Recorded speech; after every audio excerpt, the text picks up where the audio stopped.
Praise the Lord. Welcome to the 14th session of our subject, Introduction to Mission and Church Planting. I hope you enjoy the previous classes, and after a few classes in the beginning, and we enter into the practical sessions, practical learning mode of mission and church planting.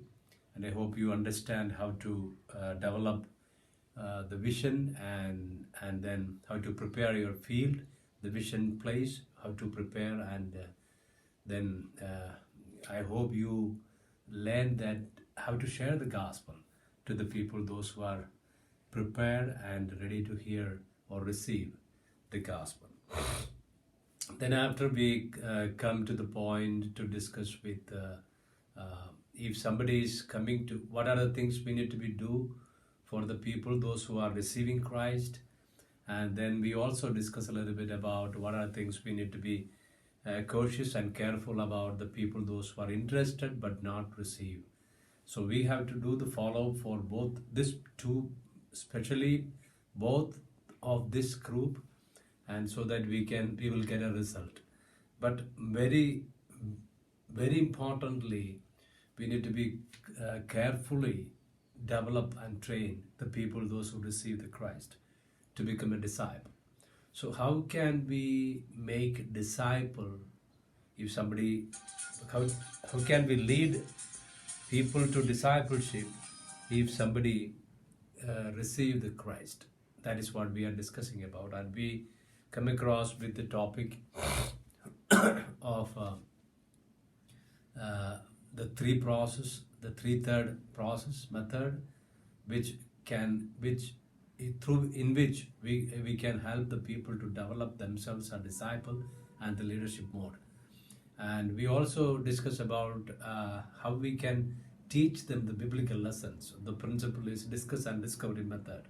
So how we can implement these things we discuss in the previous classes. So in one third we discuss about few points, and in the 2/3 we discuss about how we can look back, and this is look upward, and 3/3 is look forward. So these are the major things we discuss about. Here we discuss about the SWOT method, how we can learn the word. And here also we discuss about a few things. Settings goals, we discuss about the settings goal. In settings goal, we discuss about two major points: settings goals to share the gospel and train the people. These are the major two things we discuss here in the setting goals. And vision, we discuss about vision. We discuss about practice and prayer. These are the major things we discuss in the 3/3 process. So if once we go through this, and in a single meeting, you have to go through this process. When you are begin the meeting, if it is a 90 minutes meeting, you can divide it into 30 minutes. So spend 30 minutes for look back section, so that you can ask the people how they did their commitment, their obedience, and you can evaluate their obedience, and you can assess if they have any problems. You can help them with the problem and provide the solution from the group, and you can discuss and find out. But not go more than 30 minutes if you are sitting together.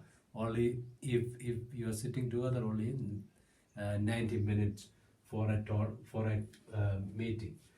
You have to wind up within 30 minutes this meeting, otherwise you will miss some of this point, so that you cannot able to lead the people to a further steps. So carefully utilize the time, and if you need more time, maybe you can decide that meeting for 120 minutes together, means two hours. so that you can divide it into 40 minutes, so you will get it time. This is a model, and this is not the approximate time you need to be sent. This is the model time I'm just giving you, and whatever the convenient time you can able to spend together, and you can spend it and divide it in equal three parts, and then you can implement these three things in that discipleship training program. This is actually a training program, because in the Great Commission passage we learned that we learn a very, very basic principle that you go and preach the gospel outside, and if somebody receive the Christ and come to the church, or come to the church in a sense, come to the meeting place to worship the Lord together and study the word together, that is we call the church. So if people come to that point, that place, then you have to teach them to obey. That is what we are doing here, teaching the people to obey God's word, to implement into their life and to the society. That is what we are teaching here. So in this place, this is very important. In this, all things are very important, but this is very important to lead the people to further. This is very important. Helping them to share the gospel means helping them to setting goals to share the gospel. And when they are going out and sharing the gospel, sometimes people came to Christ, and then the person who is sharing the gospel to that particular person need to be trained, that person. Then only we can continue the chain of discipleship throughout generations, different generations, throughout the long generation. So in this here, so you have to help them to share the gospel and train the people. For sharing the gospel and train the people, we are implementing another method called MALL. MALL. This is a model, assist, watch, and lead. So we are focusing to learn in this class, in the 14th sessions, we are focusing to learn about these things. How we can help the new people, those who are involved in the gospel sharing, and how we can help them to become leaders, to become disciples and leaders, to lead many people to the discipleship program. So this is very important. MALL is the method we are using to help them to grow in spiritual way as a disciple and a leadership level. So what is model? So in model, all those 4 points you have to implement into the gospel sharing and training. See, gospel sharing. That is the first one. You have to, since the person is a new person and he is not having much knowledge about how to share the gospel, so you have to teach that person how to share the gospel with 3/3 process. 3/3 process. So asking them to learn different passages, which is explaining, what is the gospel, right? So because we teach, I taught you that what are the major points of the gospel we need to be included in the gospel presentation. So we need to include those 4 major points into the gospel presentation. Find out the biblical passages, especially from the gospel, and if there is a mention about the prophetical, even the prophetical books also mention that the crucifixion and suffering of Jesus Christ, that is also mentioned. So you can learn this different passages, different scripture portions, and you can ask the person to read it and ask the questions. This Bible study method, sword method, through the sword method, you can ask them what are the different things Jesus went through and what are the things we need to be shared. So teach that person how to share the gospel first, and then teach through the 3/3 process, and then asking them to practice it. Practice in a sense, you can ask them, you can share. Now you learn how to share, what are the things need to be included in the gospel sharing. But now you can share the gospel to me, because you can demonstrate or present the gospel to me. And if there is any corrections needed, and you don't need to be interrupt in while he is sharing the gospel, but you need to be correct and lovingly, humbly correct the person after he finish it, after he finished the presentation. And if the person is not confidence, if he don't have a confidence enough to go out and share the gospel, but he has he already find out a person, and the person is, the place is prepared, the person is prepared, the family is prepared. What you need to be do is, you have to go with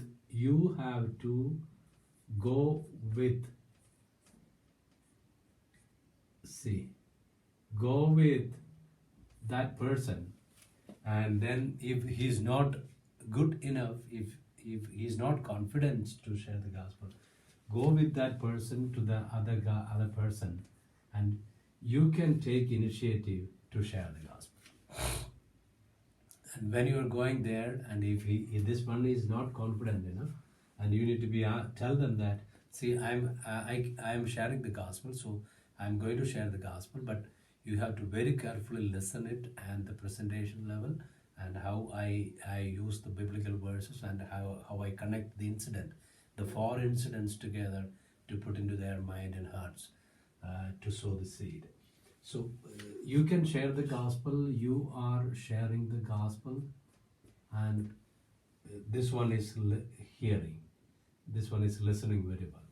And then after sharing the gospel, when you leave the home or leave the place, leave the person, when you are traveling back together, or you can ask this person, so how do you think, whether can you able to do it next time? So see, that is model. So what you did here is, you model him how to share the gospel. And what you can do is, you can also go with that person again, for a different person or to the same person. And what you can do is, you can tell him that you need to be shared, because you already hear 2-3 times. You hear the gospel presentation through the training, you hear the gospel presentation to the practical practice section, you hear the gospel presentation in the practical ministry. Now what you need to be do is, you share the gospel, you share these 4 points, and if any major things are missed in that presentation, I will add it after you finish it. So what you need to do is, you have to hear you model. Here you need to be do it in assistance. Assist this person to share the gospel. So he shared the gospel. Now he's sharing the gospel, but you are listening very carefully. You are listening, and then what you need to do is assist him, help him, and correct if there is anything correction needed for his gospel presentation when you are leaving that place. Or you can, if you need that this person should hear some more things, then what you need to do is, after he finished the presentation, you can tell that, I would like to add a few more things that my brother presented. So you can add a little more things, so that this person can hear it, and he can also hear it. So he will get to know that these are the things also need to be added into the gospel presentation. So you can assist that person, and then what you can do is, the 3rd session is, you can just watch, go with him, and only watch the presentation. Watch. Why we need to watch? Because we want to make sure that he's doing good. He can do it alone. He is doing good. Watching is always for the correction and assisting. But you are not helping much enough here. What you are doing is, when you are leaving the home, so you correct this person, and telling them that this is maybe you can use some other methods. I feel that this is the best way you can present, or these are the best verses you can use it in the particular major points when you explain to the major points. So you can watch, and then then the fifth point is, you are not going, and leave him to do the work. Leave him to do the work. In this point, he may include this guy to travel with him, because he become a trainer and he is a trainee. So he need to be trained a new person. When he is going with him, he can take him, and when he is going with him, he can take him along. So he can train 2 or 3 different people how to share the gospel and the gospel presentation. So the model is very important to the gospel presentation, as well as the training. As well as the training. So the training means discipleship training. Discipleship training. So discipleship training is a 3/3 process. It's a 3/3 process. So you have to take the person to the 3/3 process. See,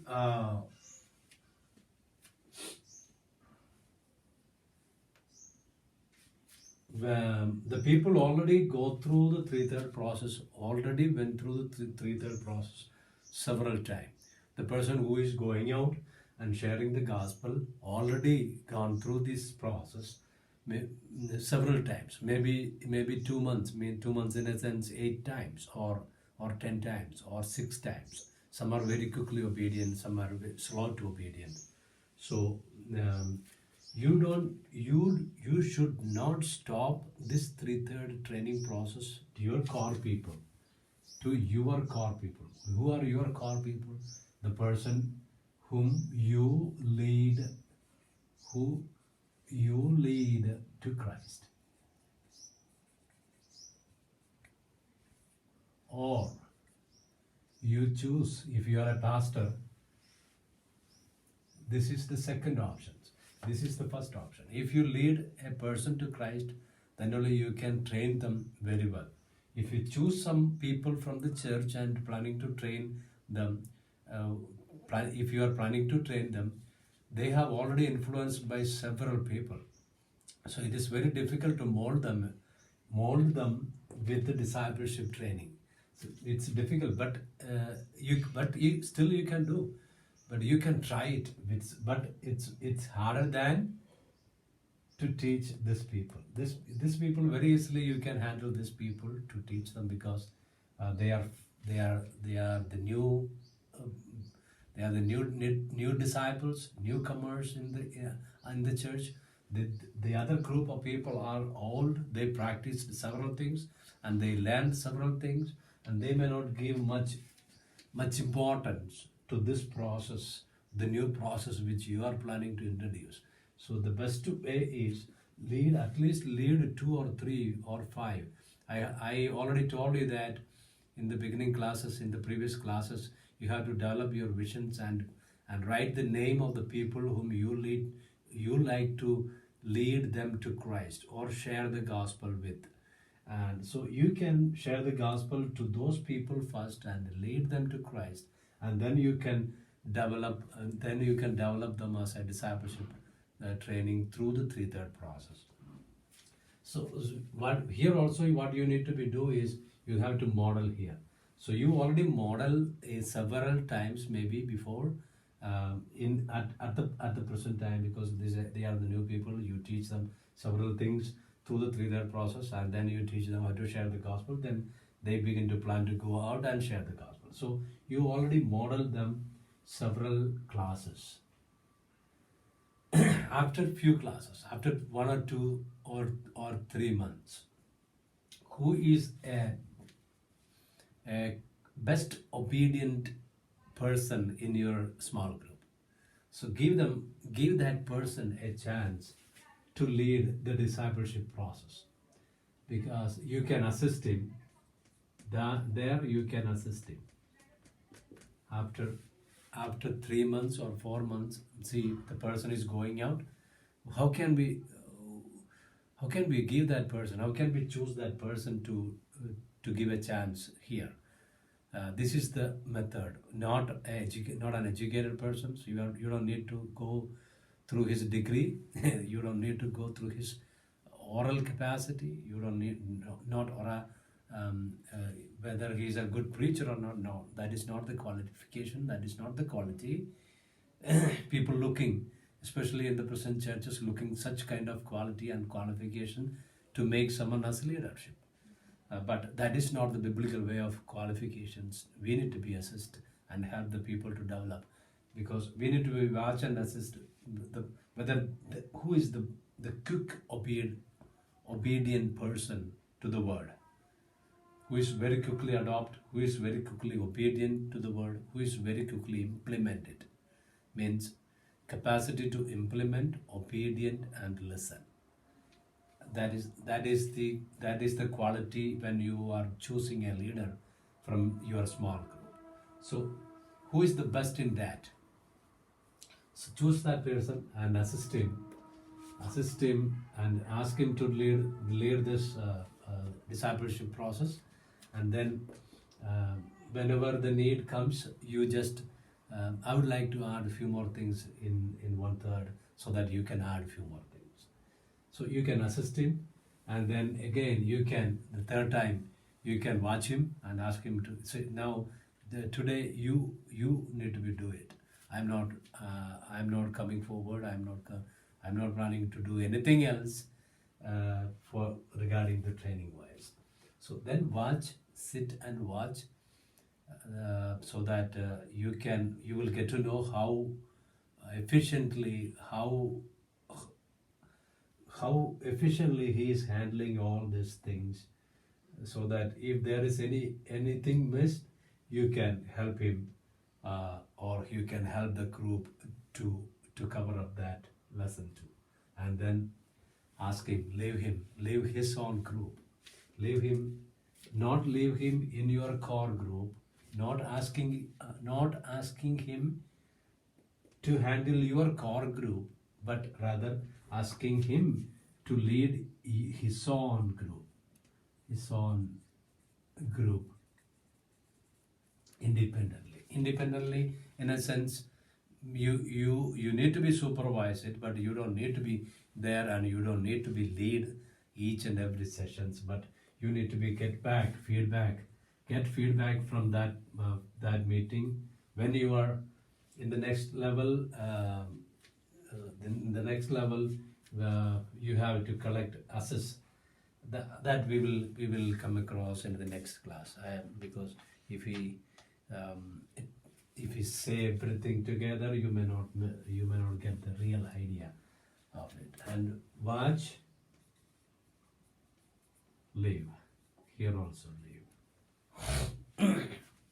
Many times I'm just living this. Many times, presently, the traditional situation of our churches, people are not allowing the newcomers to come forward on sharing it, because we are not trusting them, we are not believing them, and we want people need to be prove themselves many years, with their character, with their ability, with their qualifications. So that is what we are looking for to choose a leadership. So money is not the matter for choosing a leader. Qualification, education is not a matter for choosing a leader in the church. That is all we need for a society, but this is not the spiritual qualification to become a spiritual leader. So the money is not, education is not, orality is not, personality is not. Your job, your social credentials, social values are not. Means socially you are in a high position. No, that is not the matter. The matter here to become a leadership is obedience,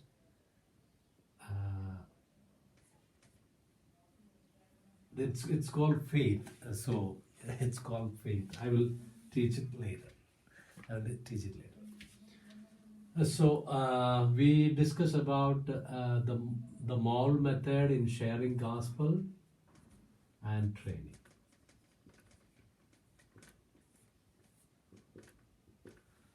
So I hope you remember. If you know the cycling, I hope you remember the first day you begin to learn the cycling.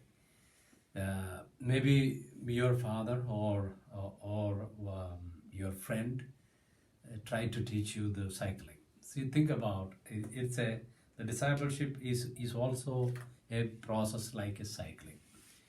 And think about the day you begin to step into the cycle or sit on the cycle, and how much fear you suffer when you hold the handlebar. And so the person who was taking you to teach cycling and asking you, so you say, I can teach you. You sit there and hold your hands like this, straight, look straight, and the hand straight, the pedal straight, and then slowly he's also holding his hand with in the pedal, and then means in the handlebar, and then he pushed a little bit the cycle, he pushed a little bit in the front, and then he runs with it. He runs with you. That's assist. He runs with you, and then after running 2-3 days, after running 2-3 times, and he feels that you have a little balance, and now you can. He feel that he need to be leave the hand a little bit. What he did is, after a few days, what he did is, he just, when he begin the when you begin the cycling, he just hold his hand on the handlebar and back his hand on the back side. But after taking 2-3 steps, he slowly release his hand, but he pretend that he is holding it. And you confident enough that you think that he is holding his hand, but he slowly run with it, and then slowly he slow down, and you went, maybe you go in front, maybe 100 meter or a 200 meter, and then you struggle it, maybe you fell down. But again, what you did is, you come. When you fell down, this one, the person who is teaching you, he teach you how do you fell down, because you did in a wrong way. That is the reason. So he corrected, and then after 3-4 days or 3-4 weeks, you learn how to do the cycling, and now you can do the cycling very well. So this is the same process when you are developing leaders in mall process. See, you model it, because you got a desire to learn cycling, because you have seen someone else doing it, and then you call someone else to assist you, and then that person is watch you a little bit, and then he leave. He's not always with you when you are doing cycling now. Sometimes you may not remember that person. Sometimes you may not remember that person who taught you the cycling. See, this is the same method we need to implement into the mall process, mall method of discipleship leadership training program. So train, model, assist, watch, and lead the people for gospel sharing, and to form a small group, and to train the people to become disciples. So if you're doing it, so you have a core group of disciple group, and so you have another person is leading in another group, so another person leading in another group. See, you will get a core group of leadership into the church. You will get a core group of leadership in the church, so that you can develop and you can increase the territory of your ministry and missions through this way. I hope you understand the lesson which I try to teach today, mold method, but for developing leaders in sharing gospel and training their groups. So once again, I would like to request you, humbly request you to that, to put the pray for you, the people whom you are praying for to receive the Christ, and take the opportunity to share the gospel with them, and then form a small group, form a small group of discipleship training, so that you can develop your ministry. And let it be, I encourage you to begin it, so that the coming years you can expand God's kingdom through you, and God may happy that He call you to do the God's work in different levels, in different places. May God bless you. May God be with you till you share the gospel, till you develop a small group, until you develop many people to discipleship. Thank you, God.